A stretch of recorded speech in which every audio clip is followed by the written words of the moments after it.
Hello, welcome back to our world.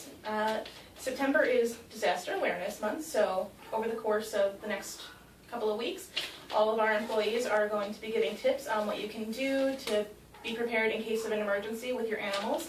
And we're also going to show you in this video some things to just have on the side in case there is something, something that happens, an emergency.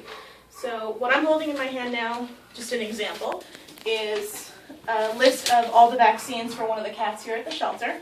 And they're all on here, what date they were given and things like that, when the rabies, distemper was given.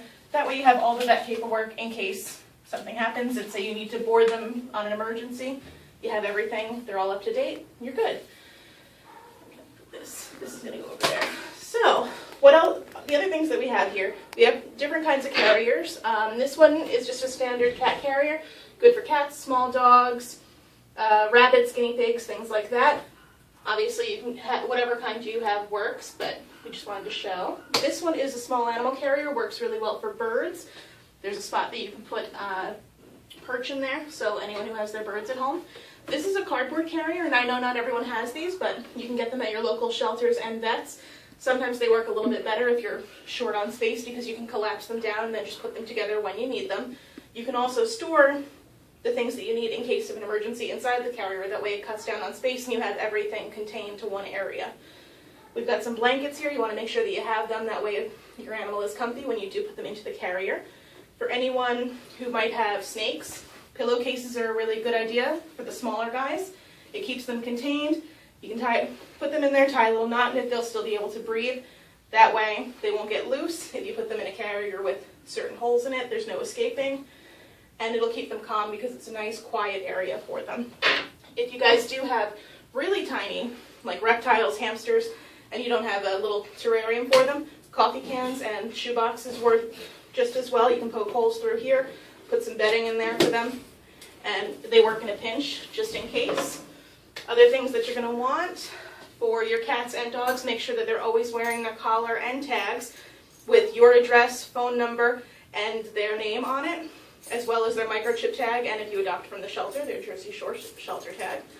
You're going to want to keep a separate leash for all of your dogs. Make sure that you have one put aside. Bowls, at least two, one for water, one for food. Speaking of water, this is a tiny one, so you would obviously have a bigger one, but make sure that you have some fresh water kept on the side in case you need it. Whatever kind of food they're on, if your pets are on special food, always make sure you have a separate baggie or container of it. That way you can just grab it and go. We have a first aid kit over here, so you're going to want to make sure that you have everything that you need in there. Talk to your vet. He'll let you know what kind of things you might need. It's also good in the emergency first aid kit to keep a list of any medications that your dog, cat, rabbit, whatever animal you might have. Whatever they're on, keep a list of that. That way you can pull out the list, check, oh, I need whatever the medication might be. You can grab it and then start going. So these are just some things that, you have them around the house anyway. If you have extras of them, put them aside. That way if there is hurricane, storms, anything like that, if you need to get up and go in a hurry, you have everything ready. But like I said, check back to our Facebook page. We're going to have tips every other day from the staff members on what to do and what to have and how to get ready in case there is an emergency, and keep checking back to our website for new videos. Thank you.